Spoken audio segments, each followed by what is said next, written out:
కాళేశ్వరం ప్రాజెక్టుకు సంబంధించి మాజీ మంత్రి హరీష్ రావుపై తెలంగాణ జాగృతి అధ్యక్షురాలు ఎమ్మెల్సీ కవిత చేసిన సంచలన వ్యాఖ్యలు పెద్ద దుమారమే రేపుతున్నాయి. ఇప్పుడు తెలంగాణలో ఇదే హాట్ టాపిక్ గా మారింది. కాళేశ్వరంలో చిన్న భాగం కుంగితే మొత్తం ప్రాజెక్టు పోయినట్టు చేస్తున్నారని ఆమె మండిపడ్డారు. జస్టిస్ పీసీ ఘోష్ కమిటీ నివేదిక ఆధారంగా ప్రభుత్వం కాళేశ్వరం అక్రమాలపై సీబీఐ విచారణ జరపాలని నిర్ణయించిన నేపథ్యంలో ఆమె స్పందించారు. ఎవరి వల్ల ఎందుకోసం మాజీ సీఎం కేసీఆర్ కు అవినీతి మార్క అంటిందో గుర్తించాలని ఆమె సూచించారు. కేసీఆర్ పక్కనున్న కొందరు చేసిన పని వల్ల ఆయనకు చెడ్డ పేరు వచ్చిందని అన్నారు. కాళేశ్వరం విషయంలో 5 ఏళ్లు ఇరిగేషన్ మంత్రిగా ఉన్న హరీష్ రావు పాత్ర లేదా అని కవిత ప్రశ్నించారు.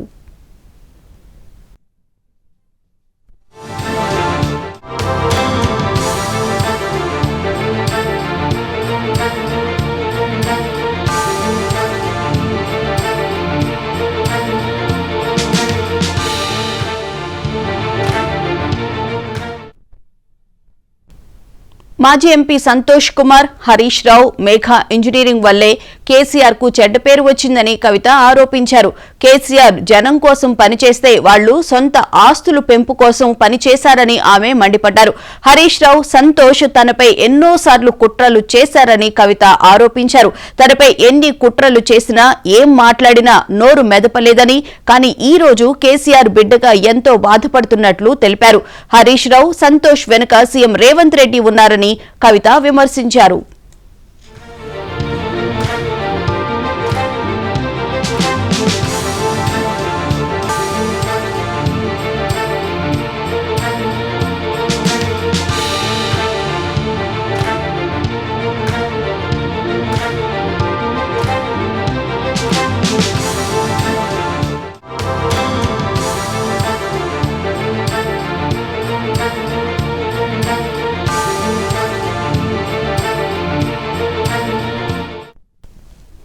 రేవంత్ రెడ్డి, హరీష్ రావు, సంతోష్ మధ్య లోపాయికారి ఒప్పందం ఉందని విమర్శించారు. హరీష్ రావు, సంతోష్ ను రేవంత్ ఏమీ అనరని, తన తండ్రిపైనే బాణం వేస్తారని అన్నారు. కేసీఆర్ మీద సీబీఐ దర్యాప్తు వేశాక పార్టీ అంటే ఏమిటి, లేకపోతే ఏంటి, ఉంటే ఏమిటి, లేకపోతే ఏంటి, కేసీఆర్ దాకా వచ్చాక పార్టీ ఉంటే ఏమిటి, పోతే ఏంటి అని ప్రశ్నించారు. ఇది తన తండ్రి పరువుకు సంబంధించిందని అన్నారు.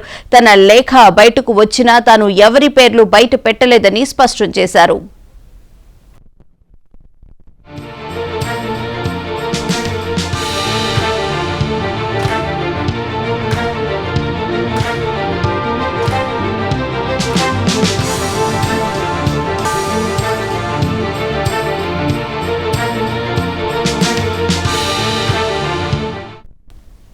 రేవంత్ రెడ్డి ప్రీ ప్లాన్డ్ గా సీబీఐ పేరు చెప్పారని, తాము ఖచ్చితంగా నిజాం బాటలోనే నడుస్తామని అన్నారు.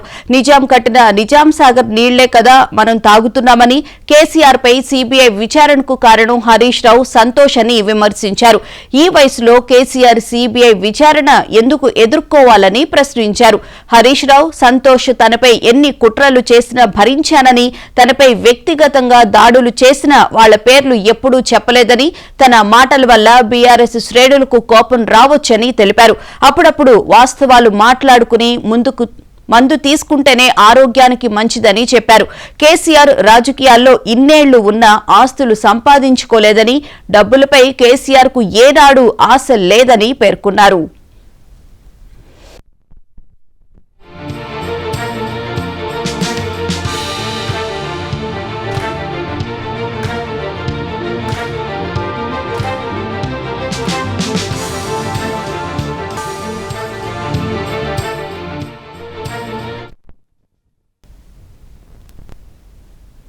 ఎమ్మెల్సీ కవిత చేసిన వ్యాఖ్యలకి సంబంధించి మరిన్ని వివరాలను మా Telangana bureau chief Sudhakar live లో అందిస్తారు. సుధాకర్, చెప్పండి, మొత్తం మీద కవిత అమెరికా నుంచి రాగానే కాళేశ్వరం ప్రాజెక్టుకు సంబంధించి కాంగ్రెస్ సిబిఐ ఎంక్వైరీ అని చెప్పిన నేపథ్యంలో ఆవిడ ఘాటు వ్యాఖ్యలే చేశారు. ముఖ్యంగా హరీష్ రావుని అలాగే సంతోష్ ని ఉద్దేశించి ఆవిడ ఘాటుగా స్పందించినట్లు తెలుస్తోంది కదా.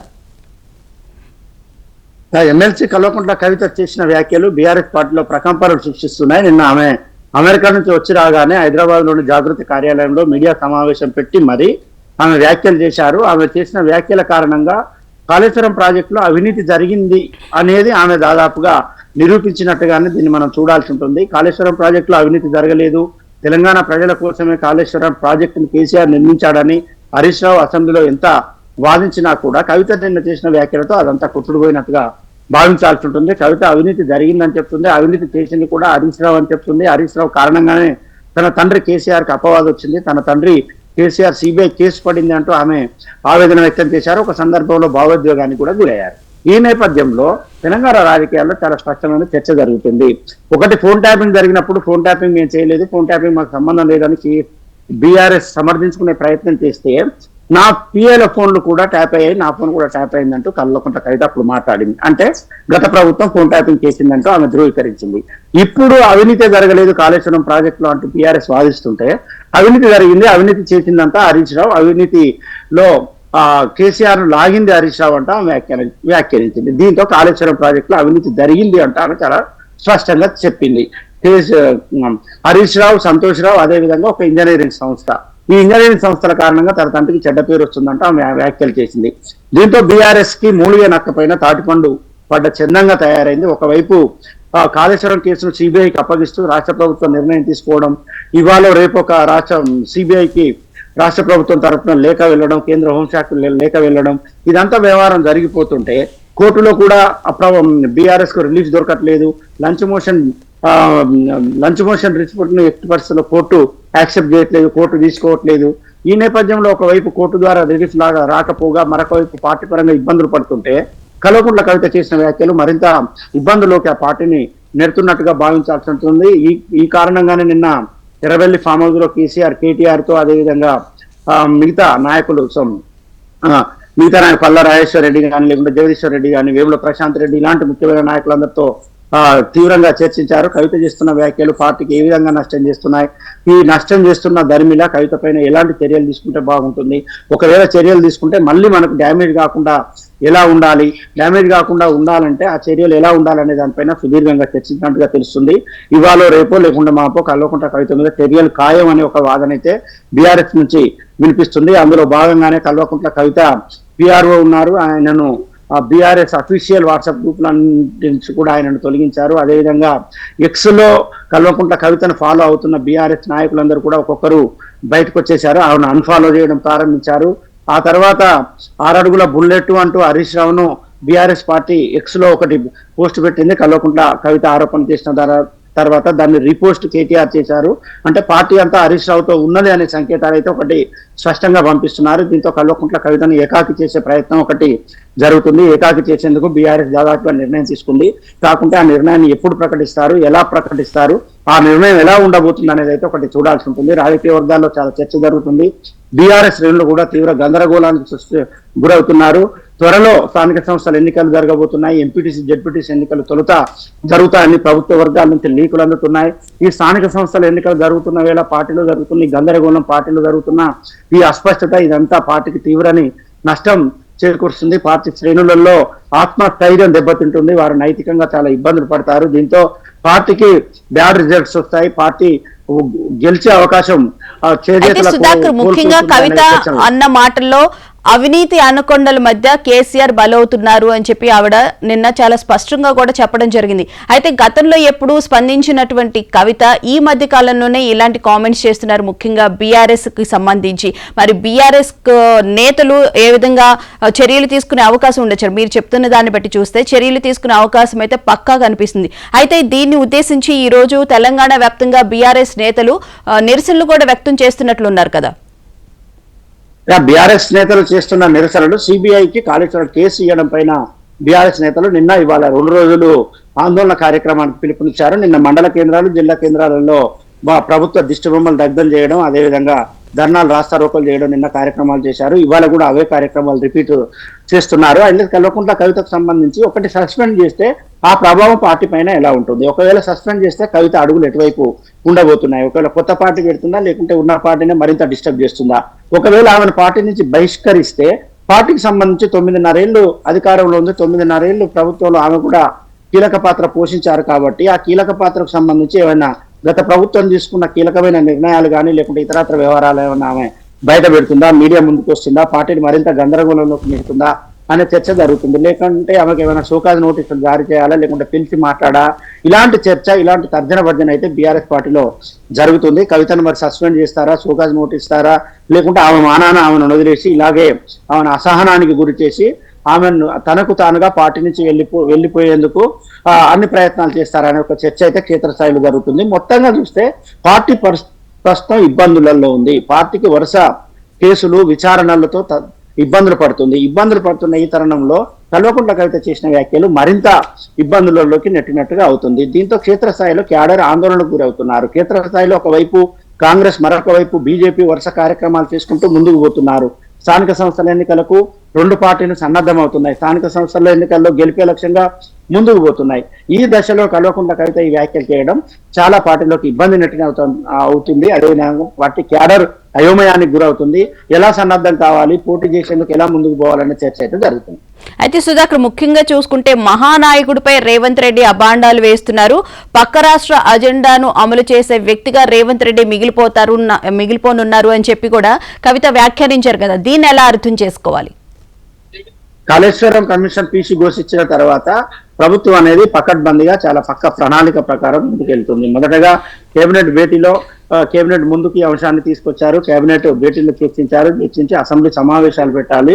అసెంబ్లీ సమావేశాల్లో చర్చించి అన్ని పార్టీల అభిప్రాయాలు తీసుకున్న తర్వాత ఒక నిర్ణయం తీసుకోవాలని ప్రభుత్వం భావించింది.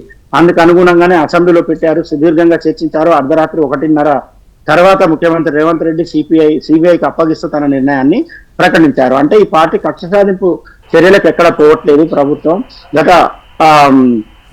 పాలకుల మీద, ముఖ్యంగా బీఆర్ఎస్ నాయకుల మీద కక్ష సాధింపు చర్యలకు పాల్పడట్లేదు, కక్ష సాధింపు చర్యలకు పూనుకోవట్లేదు అనే చర్చను ప్రజల్లోకి తీసుకెళ్లేందుకు అసెంబ్లీలో చర్చ పెట్టారు. అన్ని పార్టీల అభిప్రాయాలు తీసుకున్నారు. సిపిఐ, ఎంఐఎం, బీజేపీ, బీఆర్ఎస్, అదేవిధంగా కాంగ్రెస్, ఈ పార్టీలకు సంబంధించిన నాయకులందరూ మాట్లాడిన తర్వాతనే సిబిఐకి కేసును అప్పగిస్తూ తీర్మానం చేసిన పరిస్థితి ఉంది. కాబట్టి రేవంత్ రెడ్డి ఏకపక్షంగా నిర్ణయాలు తీసుకుంటున్నారు, పక్క రాష్ట్ర ముఖ్యమంత్రి చెప్పినట్టు వింటున్నారు అనేది ఇవన్నీ పాత ఆరోపణలు. పక్క రాష్ట్ర ముఖ్యమంత్రి ఇక్కడ ఎందుకు ప్రభావితం చేస్తారు, ఆ పక్క రాష్ట్ర ముఖ్యమంత్రి చెప్తే ఇక్కడ ముఖ్యమంత్రి ఎందుకు వింటారు, ఒకవేళ ముఖ్యమంత్రి విన్నా కేబినెట్ అంతా ఎందుకు వింటుంది, కేబినెట్ అంతా వింటే పార్టీ ఎందుకు వింటుంది, ఈ పార్టీకి హైకమాండ్ ఉంటుంది, హైకమాండ్ ఢిల్లీలో ఉంటుంది, ఇది జాతీయ పార్టీ కాబట్టి ఇది ప్రాంతీయ పార్టీ కాదు, ప్రాంతీయ పార్టీలో నాయకుడు తీసుకున్న నిర్ణయం ఉంటుంది కానీ జాతీయ పార్టీలో పార్టీ అంతా కలిసి తీసుకున్న నిర్ణయాలు అమలు అవుతాయి. కాబట్టి అలాంటి ఆరోపణలు ప్రజలు విశ్వసించే అవకాశం అయితే ఉండదు. అయితే సుధాకర్, ముఖ్యంగా సోషల్ మీడియాలో నాపై తప్పుడు ప్రచారాలు చేస్తున్నారు అని చెప్పి కవిత వ్యాఖ్యానించడం పట్ల ఎలా చూడాలి? అసలు సోషల్ మీడియాలో తప్పుడు ప్రచారం చేస్తున్నారు గత కొంతకాలంగా అనేది కల్వకుంట్ల కవిత వ్యాఖ్యలు చేస్తుంది. 90 రోజులైంది రజతోత్సవ సభ సందర్భంగా ఆమె తన తండ్రికి లేఖ రాసి 90 రోజులు గడిచింది. ఆ 90 రోజుల కంటే ముందు 90 రోజుల తర్వాత సోషల్ మీడియా పరంగా నా పైన వ్యాఖ్యలు చేస్తున్నారంట ఆమె బీఆర్ఎస్ పార్టీని విమర్శిస్తుంది. ఆ వ్యాఖ్యలు చేసింది కూడా హరీష్ రావు, సంతోష్ రావు అంటూ, చేపిస్తుంది కూడా హరీష్ రావు, సంతోష్ రావు అంటూ నిన్న కుండబద్దలు కొట్టారు. ఆమె గతంలో చెప్పింది కేసీఆర్ దేవుడు, కానీ దేవుని చుట్టూ దయ్యాలు ఉన్నాయని చెప్పింది. ఆ దయ్యాలు ఎవరో కూడా నిన్న స్పష్టం చేసింది. ఇక మీదట సోషల్ మీడియాలో నా పైన ఎవరైనా తీవ్ర ఆరోపణలు చేస్తే ఎట్టి పరిస్థితిలో ఊకునేది లేదు, తొక్కి నారాధిస్తా అంటూ కూడా ఆమె సీరియస్ గా వ్యాఖ్యలు చేసింది.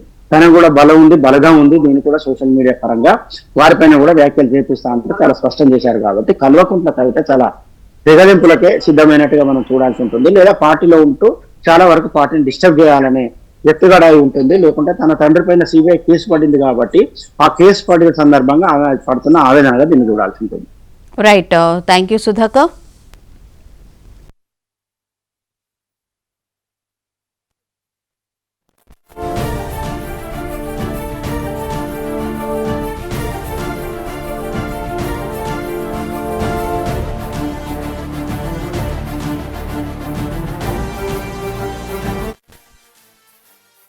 నలభై 50 ఏళ్ళు ఉంటే కూడా ఆస్తులు సంపాదించుకోలేదు కేసీఆర్ గారు. ఎన్నడూ ఆయనకు ఆశ లేదు. అటువంటి మనిషిని పట్టుకొని సిబిఐ ఎంక్వైరీ ఇస్తాం, ఇదేస్తాం, అదేస్తాం. ఎవరు కారణం దీనికి అంతటికి? ఈ చేతగాని కాంగ్రెస్ ప్రభుత్వం మీ ఏసీబీ వాళ్ళు పోయి కాళేశ్వరంలో పనిచేసిన 3 ఇంజనీర్లను పట్టుకుంటే ఒక్కొక్క ఇంజనీర్ దగ్గర 100 కోట్ల ఆస్తులు వెళ్తే మీకు ఎందుకు ఎంక్వైరీ చేసే దమ్ము లేదు? వాళ్ళు వెనకాల ఎవరున్నారు, ఎందుకు ఎంక్వైరీ చేస్తలేరు? ఖచ్చితంగా నేను ఇవాళ చెప్తా ఉన్నా, హరీష్ రావు గారు వెనుక, సంతోష్ రావు గారు వెనుక రేవంత్ రెడ్డి గారు ఉన్నారు. వాళ్ళని ఖచ్చితంగా కాపాడతారు అన్ని విషయాలను. వాళ్ళని ఏమనరు. బాణం ఎంతసేపు కేసీఆర్ గారి మీద ఉంటాయి. దగ్గరుండి ఈ అవినీతి అనకొండలు బీఆర్ఎస్ పార్టీని ఏదైతే డిస్టర్బ్ చేసిండ్రో వాళ్ళని మాత్రం ఏమనరు. ఈ ఇంటర్నల్ అండర్స్టాండింగ్ అనేది ఎక్స్పోజ్ కావాలి. 40-50 ఏళ్ళు